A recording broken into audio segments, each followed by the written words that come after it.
Halo pemirsa, senang sekali saya Gadis Petranto kembali menjumpai Anda di Isu Reality. Mengangkat hal-hal yang tadinya nggak jelas akan saya lebih perjelas dan lebih perdalam untuk Anda semuanya.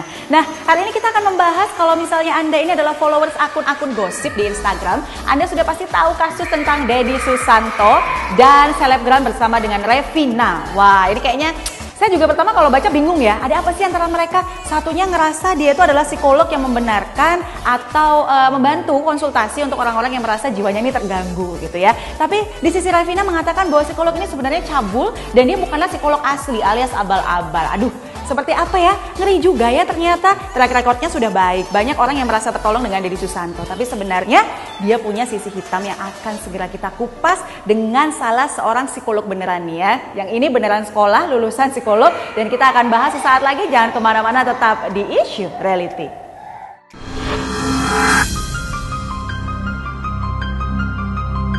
Buntut dari perseteruan antara selebgram asal Surabaya Revina VT dan Deddy Susanto akhirnya membuka babak baru. Seperti yang diketahui, jika Revina VT beserta kuasa hukumnya akhirnya membawa kasus ini ke meja hijau.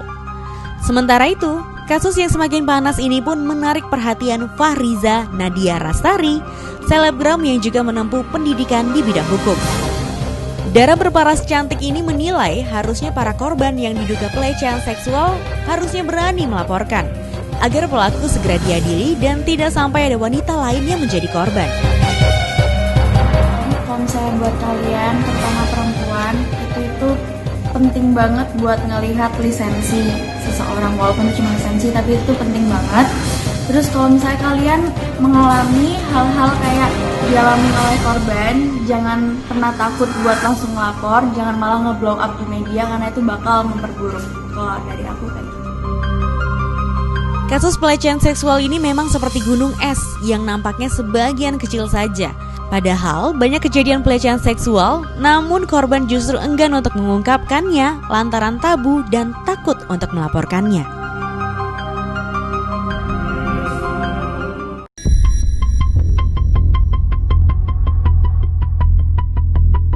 Perseteruan selebgram Revina VT dan psikolog kondang Deddy Susanto akhirnya berujung pelaporan terhadap polisi.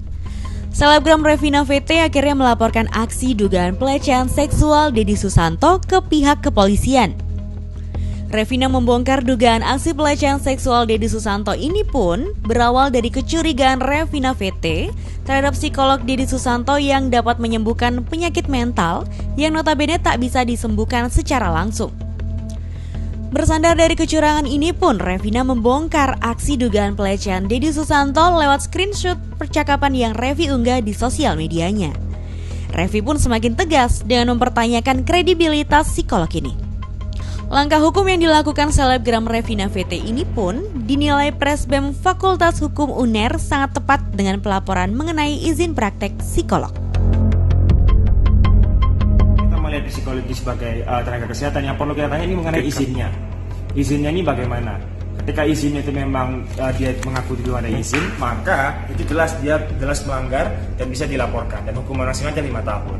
Nah, tapi kita juga ini belum tahu, ini kan masih dugaan dakwaan yang diberikan oleh kuasa hukum oleh dari selebgram Revina ini sendiri. Maka dari itu menurut saya ini langkah yang cukup tepat dalam artian melaporkan secara izinnya bagaimana. Walaupun dia, kalau yang saya tahu dari beritanya ataupun isu yang beredar, bahwa menyatakan dia belum menjadi korban langsung dalam hal pelecehan secara fisik. Namun kan kita melihat dari tingkat profesionalnya, dari secara psikolog ini dia bekerja itu kan ada. Nah, itu dia sudah melanggar hal tersebut. Sementara itu, Ketua SMHI atau Solidaritas Mahasiswa Hukum untuk Indonesia Fakultas Hukum UNER mengaku pelaporan Revina VT mengenai kasus psikolog ini berpotensi terkena pelaporan balik mengenai UUD ITE terkait pencemaran nama baik. Revina sendiri itu sangat rancu sendiri karena di sini dia bisa terkena undang-undang ITE untuk pencemaran nama baik, karena ini ada menjadi momok di mana pelapor pelecehan seksual ini kenapa jarang sekali ada yang blow up, karena ini tadi, karena ada undang-undang ITE itu yang takutnya nanti ada yang salah ngomong dan tidak cukup bukti, maka nanti yang diduga menjadi tersangka dari pelecehan seksual ini bisa mengenakan hukuman kembali kepada pelapor dengan delik pencemaran nama baik.